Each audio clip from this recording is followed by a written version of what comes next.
B'siyata d'Ishmaya, Masechet Baba Kama Daf Kuf Aleph, nous commençons Daf Kuf Amud Bet, à la Mishnah, à la troisième ligne.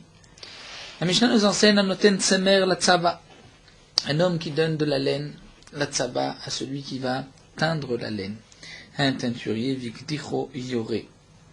Cet homme-là, le tzaba, a fait brûler la marmite, comme c'était à l'époque, on mettait de la couleur dans une marmite, ensuite on trempait la laine. Il a fait trop cuire cette marmite, il a brûlé le tout, et donc le tsemer, la laine, a brûlé et s'est abîmé. Notenlo de metzimo, il lui donnera le prix de la laine. Le tzaba doit payer au propriétaire de la laine le prix de la laine.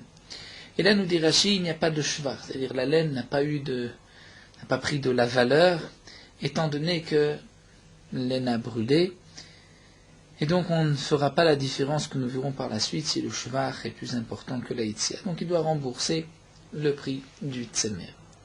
Tzvao kaor. Si cet homme-là, le tzava, le teinturier, a teint la laine, mais kaor, c'est-à-dire il ne l'a pas teinte comme il faut, shon ki'ur, c'est-à-dire il a utilisé des restes de couleur, et il a abîmé donc intentionnellement cette laine, comme nous verrons dans la Gemara, il a utilisé les fonds des marmites. Donc maintenant, il a, comme dit Rashi, la main yado à la tartana en dessous. Et donc on dira ainsi, si malgré tout la laine a pris de la valeur, la laine, on va dire, valait 100. L'investissement de ce tzaba, même s'il a utilisé les restes, c'était de 10. Et aujourd'hui, la laine vaut 130. Donc si le shvar est plus important que la yitzia, puisque maintenant la laine vaut 130, donc 30 de plus, et le tzava n'a sorti que 10 pour les sammanim, notenlo ete yitzia. Donc le propriétaire donnera la yitzia, c'est-à-dire 10, ce que le tzaba a dépensé pour donner cette couleur, mais il ne donnera pas plus. Et donc le balabaït va récupérer de la laine qui vaut aujourd'hui 130. Il a gagné 20. Et dans le cas où l'investissement de cet homme-là était plus important que le shvar, il a investi pour 30 de sammanim. Aujourd'hui, la laine, puisqu'elle n'a pas été bien teinte, ne vaut que 110. Donc dans ce cas-là, notenlo et shvar, le propriétaire de la laine lui donnera juste le shvar, lui donnera juste le prix du shvar, ce que la laine vaut en plus aujourd'hui les 10, mais il ne lui donnera pas plus. Donc dans ce cas-là, comme dit Rashi, il n'est pas nécessaire de payer, il ne payera pas donc, son salaire pour son travail, il récupère donc la laine.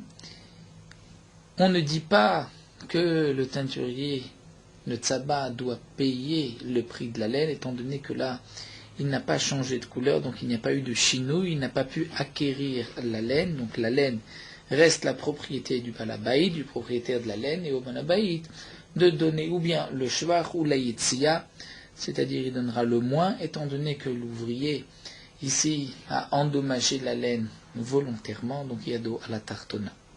Un autre cas, dit la Mishnah, ce que nous avons vu déjà plusieurs fois, les tzva lo adam, tzva o shacho. Un homme a de la laine et il a donné cette laine à teindre en rouge. Et l'ouvrier la teinte en noir. Ou le contraire, shachor ou tzvao adom. Il a demandé de la teindre en noir et il la teinte en rouge. C'est sûr que la laine a pris de la valeur. Puisque celui qui voudra de la laine rouge, c'est vrai que le balabait lui voulait de la laine noire. Mais celui qui voudra de la laine rouge payera plus cher que de la laine blanche. Donc quel est le din? Rabbi Meir Omer noten lo de metzimo. D'après Rabbi Meir, l'ouvrier, le teinturier, devra donner le prix du tsemer de la laine. Pourquoi nous dit Rashi? Parce que d'après Rabbi Meir, l'ouvrier a acquis par cette transformation, ce changement, il a acquis la laine, et donc il ne donnera que le prix de la laine. Tout le reste, c'est pour lui, donc il ne recevra pas, il ne donnera pas dme shvacho, ou bien le propriétaire de la laine pourra lui payer son salaire et reprendre le tout, puisque cette laine vaut quand même plus qu'auparavant, puisqu'elle peut être vendue pour celui qui désirera cette couleur. Donc d'après Rabbi Meir, le tsaba a acquis la laine, il ne paye que le prix du tsemer de la laine au propriétaire. Rabbi Yehuda dit non. Rabbi Yehuda dit, il y a là une amende, un knas. Étant donné que cet homme-là, Dieu n'a pas écouté la demande du balabay du propriétaire de la laine, donc il a, là encore, on lui fait une amende, on lui impose cette amende que Yado la tartona, il aura la main en dessous. Et donc, le propriétaire de la laine reprend sa laine, il ne lui donne pas le prix de son travail, il lui donnera juste la yitzia. C'est-à-dire que, si la laine a pris de la valeur aujourd'hui, elle vaut 150, et cet homme-là en avait investi 20, eh bien il lui donnera il lui donnera les 20 de son investissement. Si l'investissement était de 50 et que la laine ne vaut que 120, alors il donnera juste le shvar, mais il ne donnera pas plus. Donc d'après Rabbi Yehuda, même dans ce cas-là, ce tabac n'a pas acquis le tsemer, la laine, et il reste yado à la tartona. Nous allons reprendre, Bizrat Hashem, les cas de la Mishnah à travers la Gemara. Tout d'abord, la Gemara reprend le premier terme que nous avons mis, c'est au kaor. Kaor, maï kaor, kaor, amar Rav Nachman, amar Rav bar Chana, kalbus. Ça veut dire kalbus. Et maï kalbus, que signifie kalbus? Amar Abba bar Shmuel, kafra doudé. Kafra doudé, c'est-à-dire, nous dit Rashi, il a essuyé la marmite, c'est-à-dire il a utilisé les restes de couleur qui avaient été utilisés déjà pour une autre laine. Donc il a gardé, il a frotté, gratté les fonds de la marmite pour donner un peu de couleur à cette laine. Et donc, comme nous l'avons vu, donc, il n'a pas pu donner le maximum de couleur. La laine ne vaut pas autant, ce n'est pas ce que le balabait avait espéré. Donc, yado à la tartona, il recevra ou le shvar ou la yitzia, c'est-à-dire le moins. Si son investissement est moins que le shvar, il ne recevra que son investissement. Et comme nous l'avons vu, il ne recevra pas le prix de son travail. La Gemara continue, Tanoura Banan, nous avons une braïta. Anoten etzim lacharash, un homme qui donne du bois à un menuisier, la sot même qui sait pour faire de ce bois une chaise. Vasa même safsal. Et le menuisier n'a pas écouté le balabait, il en a fait un banc. Ou bien safsal. Le balabait lui a donné du bois pour fabriquer un banc. Vasa même qui sait, il en a fait une chaise. Rabbi Meir omer noteno de me'etzav. D'après Rabbi Meir, il y a là un changement. Il lui a demandé une chaise, il en a fait un banc. Un banc, il en a fait une chaise, il y a un chinouille. Et par le chinouille, le charash, c'est-à-dire le menuisier, a acquis le meuble, et donc il ne payera que le prix du bois au balabait. Rabbi Yehuda Omer, Rabbi Yehuda n'est pas d'accord et dit c'est comme ce que nous avons vu dans la Mishnah. D'après Rabbi Yehuda, on lui impose un knas, une amende, étant donné qu'il n'a pas écouté ce que le balabait lui a demandé, ce que le propriétaire du bois. Donc on va dire ainsi, si aujourd'hui, on va dire, le bois valait 100, aujourd'hui il devait fabriquer une chaise, il en a fait un banc. Le banc vaut aujourd'hui 150, et son investissement était de 30. Donc si le shvar est plus que la yitzia, puisque le shvar c'est 50, la yitzia, l'investissement de cet ouvrier, de ce menuisier était de 30, noten lo été yitzia. Le propriétaire du bois ne lui donnera que la yitzia, que les 30. Oui, mais yitzia itera. La shvar, si c'est le contraire, il a investi pour 30, mais ça ne vaut que 120, eh bien, noten lo et shvar, il ne donnera que le shvar, que les 20, mais il ne donnera pas les 30. Donc on retrouve cette marloquette que nous avons vue à la fin de la Mishnah, lorsque un homme a donné de la laine à teindre en rouge et que le tsaba l'a teinte en noir ou en noir teinte en rouge, où nous retrouvons la marquette. Rabbi Meir pense que le tsaba a acquis par un chinouille, donc il ne payera que le prix de la laine au balabait. C'est ce que nous dit aussi Rabbi Meir. Il a acquis le meuble, il ne donnera que le prix du bois. Et Rabbi Yehuda nous dit, on lui fait un knas et l'ouvrier ne recevra que le shvach ou la yitzia, c'est-à-dire le moins, ce qui est inférieur à l'autre. Modé Rabbi Meir. Et Rabbi Meir nous dit la Gemara est d'accord que im natanetzim lacharash la sot même qui s'est naé, que si on a donné du bois à un menuisier pour faire une belle chaise, à ça même qui s'est fait mais il n'a pas fait une belle chaise, il a fait une chaise qui n'était pas possible, mais safsal naïv à sa safsal ka. Il lui a donné pour faire un beau banc, il n'a pas fait un beau banc. Donc dans ce cas-là, il n'a pas changé de la demande du Balabait, donc il n'y a pas eu de Kinyan Beshinouy, et c'est comme le deuxième cas de la Mishnah, Rab Meir est d'accord, que on regarde quel est le prix aujourd'hui du banc par rapport à l'investissement. Si le banc, donc par rapport au prix du bois, le shvach était de 50 et l'investissement que de 30, donc il ne donnera que 30. Et si l'investissement était de 30 mais le shvach n'est que de 20, il ne donnera que 20, comme le deuxième cas de la Mishnah. Iba il est où? La Gemara poursuit avec une nouvelle question. Yesh shvach samanim ala tsemer, ou en shvach samanim ala tsemer. La Gemara se pose la question, est-ce que la couleur qui se pose sur la laine, lorsque la laine est imprégnée de la couleur, est-ce qu'on peut considérer que cette couleur se trouve sur la laine ou elle n'est pas là, c'est-à-dire elle est imprégnée dans la laine, mais il n'y a pas la couleur, on ne peut pas déterminer et dire que cette couleur se trouve ici posée sur la laine. Est-ce qu'en vérité, comme dit Rashi, Chazuta miltahi ou lav miltahi, est-ce que la couleur, qui n'est qu'une apparence, puisque la laine n'a pas changé, elle a juste changé de couleur, est-ce qu'on peut dire que cette couleur qui s'est posée maintenant sur la laine, miltahi, c'est une chose, elle est là, ou pas?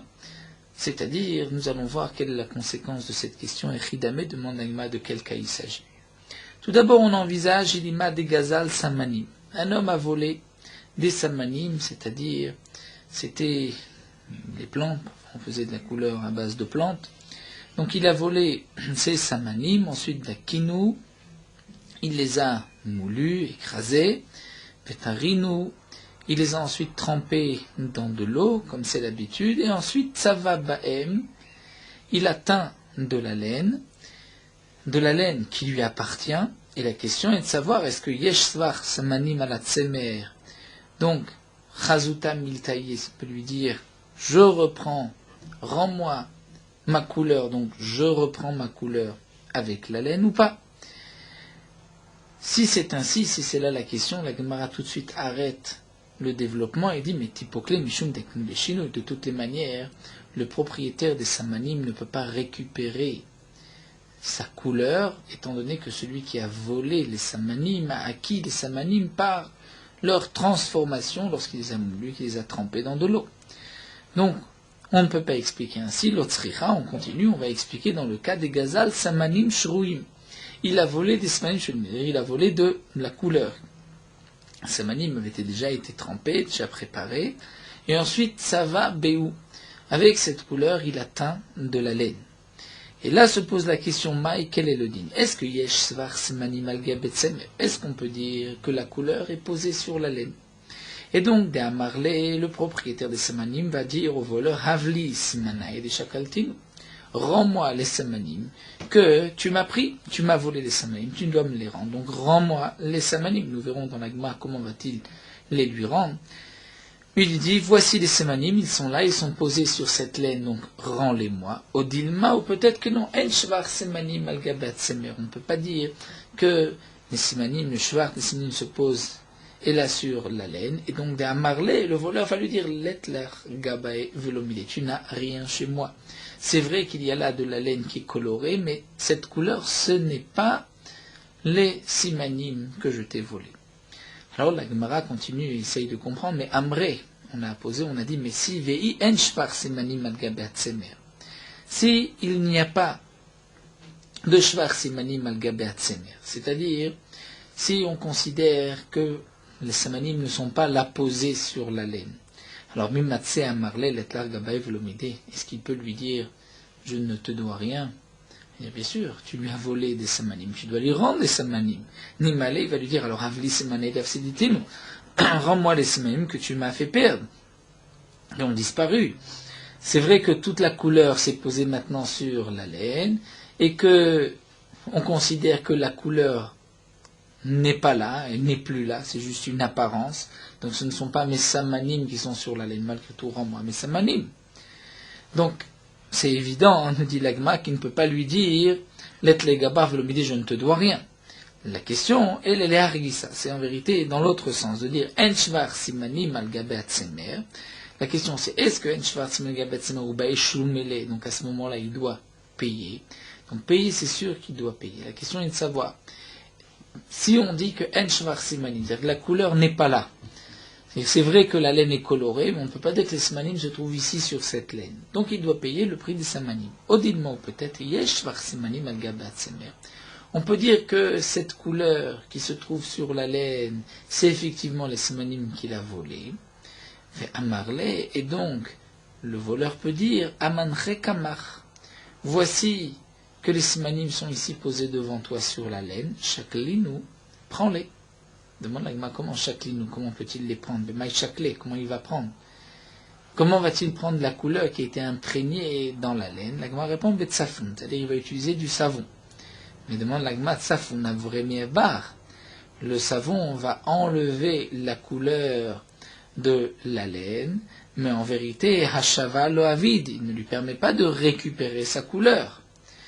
Donc on ne comprend toujours pas quelle est la question, est-ce que Yishvar Simanim al Gabbat Semer ou pas, puisque de toutes les manières il a volé des Simanim, il ne peut pas les rendre, donc il est obligé de rendre le prix des Simanim.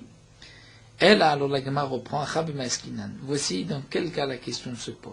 Kegon de Gazal Tsemer ve Samanim dechad. Un homme a volé de la laine à Réhouven. Et il a volé des Samanim aussi à Réhouven. Et ensuite, Savé la Tsemer, il atteint la laine de Réhouven, Banar Simanim avec les Simanim appartenant à Réhouven. Vekama Ader Ne'ale le Tsemer. Et donc il veut rendre maintenant la laine, mais il lui a aussi volé des Samanim. Donc est-ce qu'il peut lui dire Yesh var Simanim al Gabbat Semer, c'est-à-dire que la couleur, ce sont les Simanim que je t'ai volés, c'est posé ici sur la laine. Donc Kama Ader les Simanim, les Semer, lorsqu'il lui rend la laine, il lui rend et la laine et les Simanim, puisque Chazuta, cette couleur milta, et c'est une chose, les Simanim sont là, Odilma, ou peut-être que non. En Shvar Simanim al Gabbat Semer, c'est-à-dire la couleur, ce n'est pas les Simanim, et donc il ne peut pas lui rendre Semer Ma'aderle, il lui rend la laine, mais il ne lui a pas rendu Simanim lo Ma'aderle, et donc il doit lui payer le prix des Simanim. Ça c'est la question de la Gemara. Alors la Gemara continue, demande Amré, mais de toutes les manières. Tipokle, Daikerlenia lebedeme. Quelle est ta question? Est-ce que lorsqu'il va lui rendre la laine colorée, la laine teinte, il va rendre et la laine et la Samanim? Ou peut-être qu'il a rendu la laine mais il n'a pas rendu la Samanim. Mais de toutes les manières, la laine teinte aujourd'hui vaut plus que la laine qui n'était pas teinte, la laine qu'il a volée. Donc lorsqu'il lui rend de la laine teinte, il lui rend la laine, et il lui rend aussi la valeur des Samanim dans cette laine. Donc de toutes les manières, dit l'agmati pour que les daïkern y a les bédémés, puisqu'il lui donne maintenant de la laine qui vaut plus cher. Donc, il lui a rendu d'une certaine manière. Les Samanim, l'agma répond l'otsricha des al tiv'a. Ici on parle dans le cas où la laine teinte vaut moins cher aujourd'hui dans le monde, et donc le shvar n'atteint pas le prix des Samanim.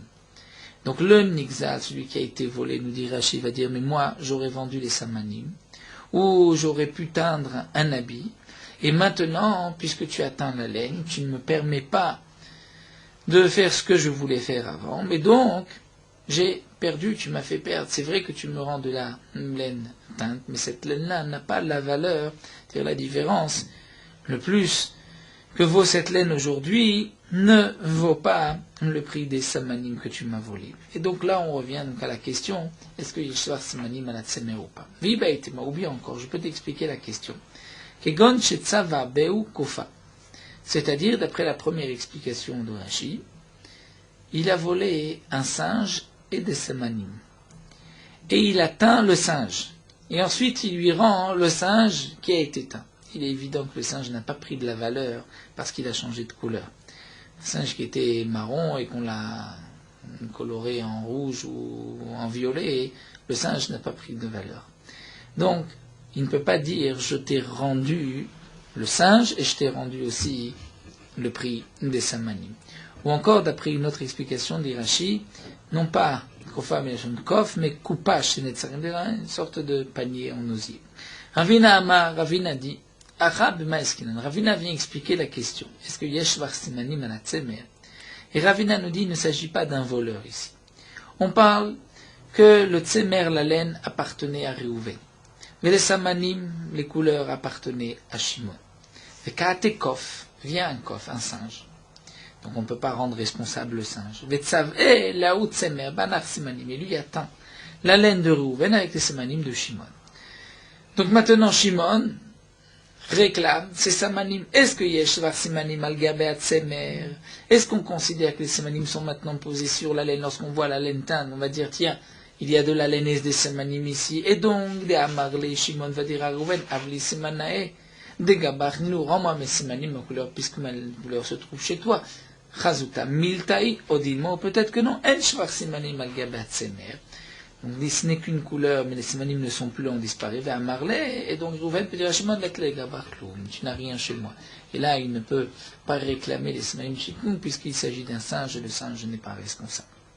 Ça, c'est donc la question expliquée par la Gemara. Est-ce que yeshvar simanim ala tsemer? On peut l'expliquer avec un gazlan, un voleur, ou on peut l'expliquer avec le cas de ce singe qui a voulu teindre la laine de l'un avec les simanim de l'autre. Alors la Gemara va chercher une preuve au tzadim de cette question. Tashma, beget shetzavo beklipe orla, idalek, un habit qui a été teint avec une couleur qui provient d'écorces de fruits de orla, comme par exemple, nous dit Rashi, des écorces de noix ou d'autres fruits, mais non pas des écorces de l'arbre, nous dit Rashi, parce que la orla, c'est seulement sur les fruits. Donc orla, nous savons que c'est assour ba'ana. Les fruits de orla, nous avons l'interdiction de les consommer, mais aussi d'en profiter. Lorsque on a teint un habit avec de la couleur qui provient d'écorces, de orla, idalek, il faudra tout brûler. On brûle l'habit. Pourquoi on brûle l'habit? C'est que nous avons maintenant l'habit et la orla sur cet habit, al-machazuta miltaou. Donc tu vois que la couleur, puisque cet habit est teint maintenant grâce à cette couleur de orla, miltaï, c'est là, c'est considéré comme une chose, et donc il faut tout brûler. Amar Rava répond, Hana'a anirel lenai masra Torah. C'est différent, parce que la Torah a interdit la hana'a, le profit qui se voit aux yeux, et même si il n'y a que de la couleur, il n'y a pas de mamash, ou comme nous allons voir pour un air, pour une flamme, une lumière, ou tseva, ou de la couleur, la Torah a interdit aussi cette hana'a, ce profit, bien que il n'y a pas de mamashut, il n'y a rien, il n'y a pas de zelo miltahi. Comme nous le voyons dans la Braïta des Tanya. La Torah nous dit que les fruits, pendant les 3 premières années, shalosh shanim yelachem, arilim lo yachel. Les fruits seront arilim. Que signifie arilim lo yachel? Tu ne les mangeras pas. En liela isur achila. Je n'ai qu'une interdiction de les consommer. Minaim shelo yenem. D'où est-ce qu'on sait qu'on n'a pas le droit de profiter des fruits de orla? Ou bien veloit sababo, on ne peut pas utiliser de la couleur qui provient des fruits de orla. Ou bien veloyad likboetaner, où on ne pourra pas non plus allumer, avec la base de cette huile, on ne pourra pas allumer une veilleuse. Talmud Loma, la Torah dit, Va'araltem orlato et pirio, arelim lo yachel. Puisque la Torah utilise Va'araltem orlato et pirio, arelim lo yachel, pour nous apprendre les rabot et kulam. Donc on voit que la Torah nous interdit d'utiliser de la couleur qui provient de ces Isourana de orla. De même, la Torah nous interdit d'allumer avec une huile qui provient, combustible qui provient de orla. Donc même si, en vérité, Samanim lave miltahi, c'est-à-dire Chazuta lave miltahi, il n'y a pas de shvar simanim, c'est même la Torah interdit, c'est donc pour ça qu'on devra faire brûler l'habit. Alors on va chercher une autre preuve, Tashma. Beget shetzavo beklipe shvi'it, un habit qu'on atteint avec une couleur qui provient d'écorce, d'épluchure, de fruits de Shemitah. Les fruits de Shemitah, nous n'avons pas l'interdiction de les consommer, nous avons l'interdiction de faire du commerce avec des fruits. Et il s'agit, donc encore une fois, nous dit Rachid, des clipotes du péri, du fruit, et pas les clipotes de l'arbre, puisqu'il n'y a pas de shvi'it sur les arbres. Les arbres sont destinés non pas à la consommation, mais au combustible. Et donc il n'y a pas d'interdiction de Shemitah. Donc Beget Shov qui est Shviti, d'Alek, c'est marqué qu'on doit le brûler. Pourquoi on doit le brûler? C'est qu'on considère que la couleur se trouve sur l'habit. Donc Yesh Vasmanim Alatsemer. La Gemara répond Shaneatam. C'est différent là-bas d'Amarkra Tiyé, puisque la Torah a dit à propos de la Shemitah Tiyé, Kol Tevuata Lechol Tiyé signifie Ba'aviyata Te'e. C'est-à-dire on doit laisser les fruits tels qu'ils sont, et on n'a pas le droit de les utiliser pour teindre quoi que ce soit, même si on dit que Chazuta Lav Miltao. Rava Rametnan, et d'ailleurs Rava va objecter, va poser une contradiction. D'un côté, on voit que Beget Shetzavo Beklipe Orla Yidalek, qu'un habit, comme nous l'avons dit, qui a été teint avec des épluchures de fruits de Orla, Yidalek doit être brûlé. Donc Alma Chazuta Miltahi. Donc Rava veut déduire de là que Chazuta, la couleur qui se trouve sur cet habit, est considérée comme si on avait les fruits de Orla dessus, c'est pour ça qu'il faut les brûler. Urminhi, pourtant nous avons une contradiction, Revi'it Dam. Nous savons que lorsqu'il y a un Revi'it, c'est-à-dire un quart de log d'une mesure de l'époque, environ 86 millilitres ou bien peut-être 150 millilitres de sang, ce sang-là va communiquer une impureté BOL lorsqu'on se trouve sous le même toit que ce sang, comme nous rapporte ici Rashi, Al-Kol Nafshot Met Lo Yavo, et le Dam Hu Nefesh. Les Chachamim ont évalué qu'un homme peut vivre même s'il n'a qu'un Revi'it de sang dans son corps. Donc Revi'it Dam, Shenivla Babait, qui a été absorbé par la maison, c'est-à-dire par la maison qui a été là dans, nous dit Rashi, le karka habayit, dans le sol de la maison. Habayit tamé, la maison est impure et donc tous les kelim, les ustensiles se trouvent dans la maison, sont impurs. Bien sûr, nous dit Rashi, la maison ne peut pas être impure puisque la maison c'est un karka et le karka n'est pas mikabel touma. Mais tous les kelim qui se trouvent dans la maison sont impurs. V'amrela, et d'après certains on dit, Abaït Taor, la maison est pure. Velo pligé, on explique que ce n'est pas une marloquette, tout dépend de Kelim d'Avumikara, de Kelim d'Atul Besof. Tout dépend si ce sont les Kelim qui étaient là auparavant, c'est-à-dire les Kelim, les ustensiles qui se trouvaient dans la maison avant que le sang n'ait été absorbé par le sol, donc tant que le sang était au-dessus du sol. Donc le sang a communiqué l'impureté dans toute la maison, puisque la maison servait de toit pour les kélim et le sang. Donc les kélim et le sang se trouvaient sous le même toit, tout est impur. Mais quand est-ce qu'on dira que les kélim sont théorim? C'est lorsque les kélim sont arrivés à tous les bessof. Lorsqu'ils sont arrivés après, où le sang a déjà été absorbé par le sol, là le sang ne communique plus d'impureté. Mais attention, niv le abekesou, si le sang a été absorbé par un habit, alors là, on dira, tout dépend. Roin, on doit voir, évaluer. Imitka beset akesut. Veyetsem vidam, si on lave l'habit et on va en ressortir un revi'it de sang, c'est-à-dire qu'au début, il y avait plus qu'un revi'it qui a été absorbé par l'habit, et lorsqu'on va presser, on va laver l'habit, on va en ressortir un revi'it de sang. Donc dans ce cas-là, tmea, si l'habit se trouve sous le même toit que des kélim, donc l'habit, le sang qui se trouve dans l'habit communiquera l'impureté à tous les ustensiles, vimla, et sinon théorat, la maison est pure. Donc on voit ici que nous dit Rashi, l'habit de toutes les manières, dit Rashi, sera impur.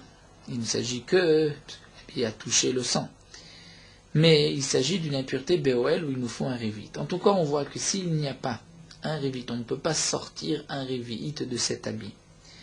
Bien que il y avait un révi'it qui s'est imprégné dans cet habit, donc il y a la couleur d'un révi'it de sang.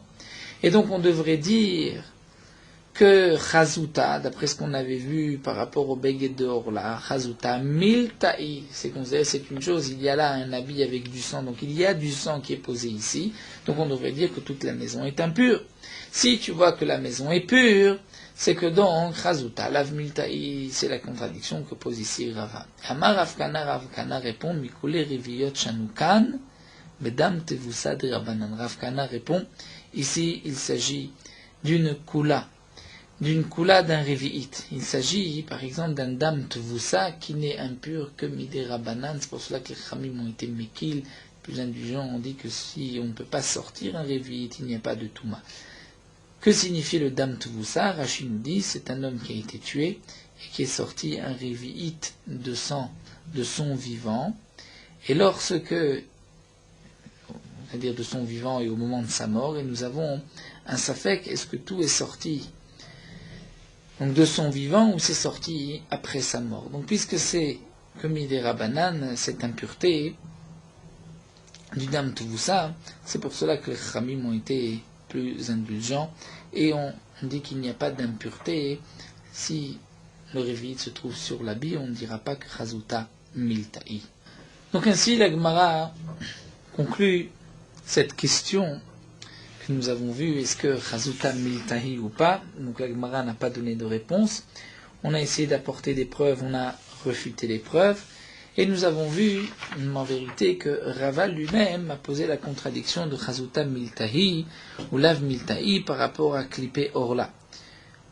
C'est assez étonnant, comme soulève Tosfot, c'est qu'auparavant Rava avait refuté cette preuve de Tzavo Beklippé Orla, puisque lorsqu'on avait rapporté la preuve de Beget Tzavo Beklippé Orba en disant que Chazuta Milta'i, Rava avait dit que Ana Anira Lena et Masra Torah, on avait rapporté une braïta. Ici Rava a l'air de considérer que c'est Chazuta et que Chazuta Milta'i. C'est pour cela que Tosfot veut nous dire qu'il faut peut-être être Gores plus haut Rabba, et ici Rava.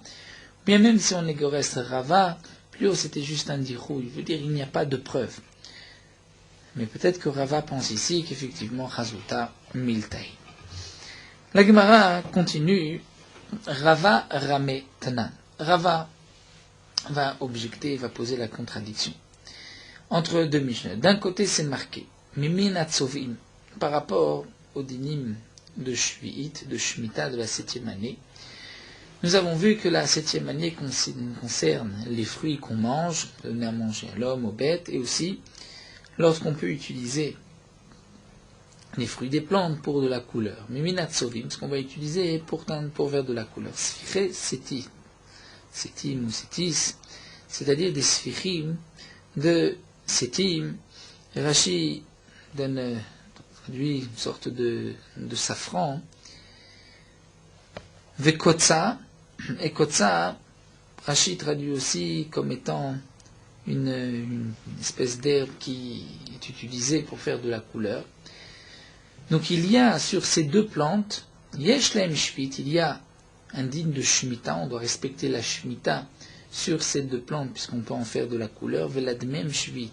Et pour leur contre-valeur, il y a aussi une Shemitah, c'est-à-dire que nous n'avons pas le droit de faire du commerce avec, puisque la Torah dit les ochla, les fruits de Shemitah nous sont donnés pour les consommer, non pas pour faire du commerce. Donc on a, nous dit Rashi, l'interdiction d'utiliser et d'en faire de la couleur de teindre. Pourquoi? Puisque c'est considéré comme une srora, comme une vente. Mais on a le droit de les brûler, c'est-à-dire de les utiliser comme combustible. Donc il y a Shvi'it, indigne de Shemitah sur ces plantes, sur leur valeur, contre-valeur. Il y a aussi Shemitah, puisque nous savons que lorsqu'on achète des fruits de Shemitah avec de l'argent, cet argent prend les demi Shvi'it, la Kedusha de Shemitah, ce qu'on achètera par la suite aura la Kedusha de Shvi'it. Et donc il y a aussi, comme dit Rashi, un issour de Srora. Yesh laim bi'ur, lorsqu'arrive le moment du bi'ur. Dans les fruits de Shemitah, il y a une halakha de bi'ur. C'est lorsque on ne trouve plus de ces fruits dans les champs, Kala lechaya minasade, comme rapporte Rashi, c'est à ce moment-là que nous devons aussi sortir, faire le bi'ur, être mafkir, ou sortir de notre domaine, de notre possession, les fruits de la Shemitah. Donc là aussi, pour ces espèces, il y a un bi'ur, et même bi'ur, et pour sa contre-valeur aussi un bi'ur. Alma, donc Rava déduit de là que etzim yeshbem mishum kedushat shvit, que même sur des arbres, puisqu'on ne peut pas manger ces sfiché sétim, pour écouter ça, ce n'est que un morceau de bois, et pourtant il y a kedushat shvit urmini. Pourtant, on va objecter, c'est marqué à les kanim, des feuilles de kanim, c'est-à-dire de roseau, va les gefanim, des feuilles de vigne, chez Givevan, Bechaba, c'est-à-dire qu'on a ramassé pour les cacher, pour les garder pour l'hiver, Alpene Asadé, sur les champs, tout dépend si l'actan l'achila, si on les a ramassés pour les consommer, yesh ben mishum kedushat shvit, il y a kedushat shvit. Les etzim, si on les a ramassés comme combustible, en ben mishum kedushat shvit, il n'y a pas de kedushat shvit. Donc on voit que puisqu'il n'y a pas de kedushat shvit, on pourra même dire Rashi en profiter après le zman bi'ur, Donc on voit que sur du bois, il n'y a pas que du Shvit. Donc comment se fait-il que plus haut dans Sfiches Nivekutsa, on considère qu'il y a que du Shvit? Pourtant c'est du bois. Ou Meshane, Rava répond, Amarkra, la Torah a dit les Ochla. La Torah nous a donné les fruits de Shemitah pour les consommer. Et de là on apprend Mishana Ato ou Bioro Shavim. C'est-à-dire dans quel cas il y a un digne de Biour, digne de Shemitah, c'est lorsque la Hana'a, le profit, le Biour se fait en même temps. Comme un fruit, lorsqu'on le mange, il disparaît de ce monde, si on peut dire.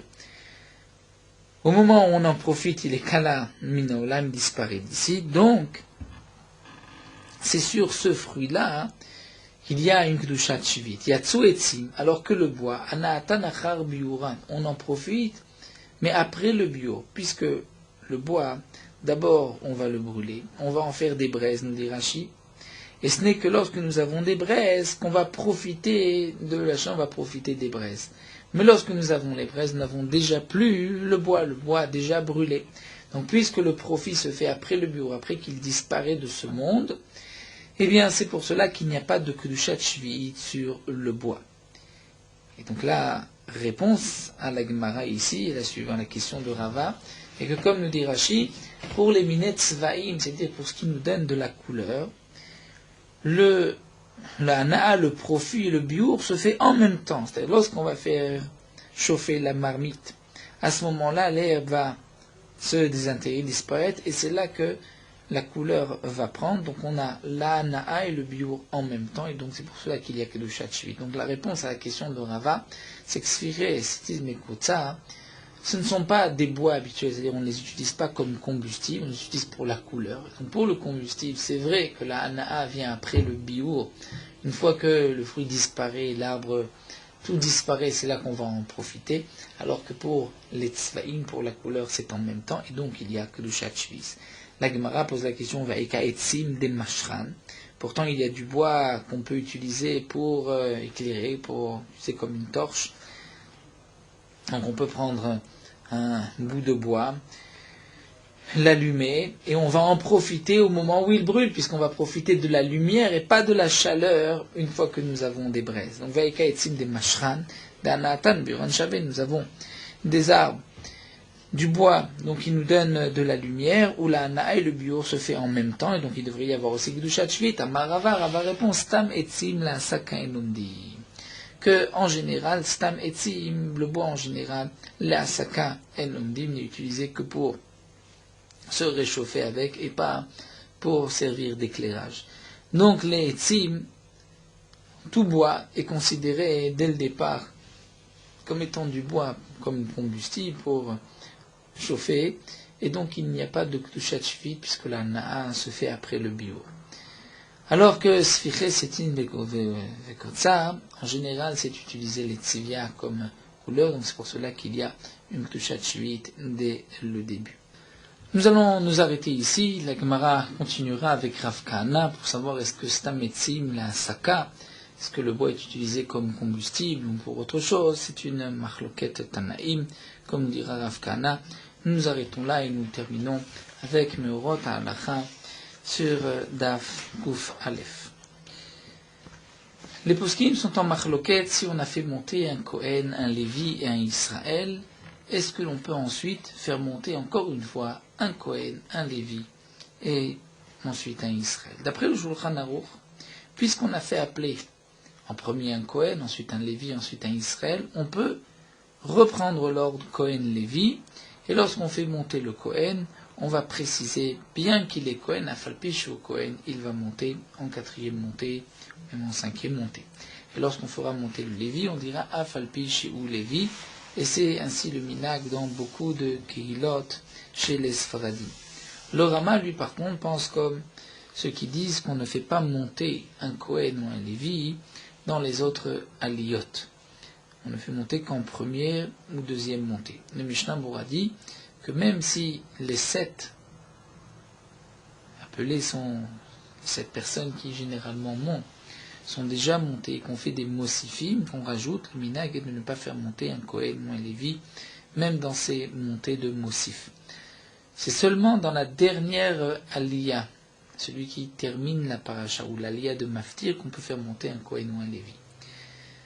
Lorsque le besoin se fait, comme par exemple à Simchat Torah, où on a l'habitude de faire monter tout le monde, et il y a beaucoup de Kohanim, on pourra faire monter un Kohen et un Lévi, après avoir terminé Kohen, Lévi, Israël, et dire comme on l'a expliqué auparavant, Afalpish ou Kohen, Afalpish ou Lévi. De même, si on s'est trompé, on a fait monter un Kohen ou un Lévi à la 5e ou à la 6e montée, si c'est possible, on fera attendre le Kohen Lévi jusqu'à l'Aliyah du Maftir ou Acharon, et on fera monter un Israël entre-temps. Si c'est impossible, étant donné que le Kohen ou le Lévi sont montés, on ne les fera pas descendre et ils pourront lire à la Torah.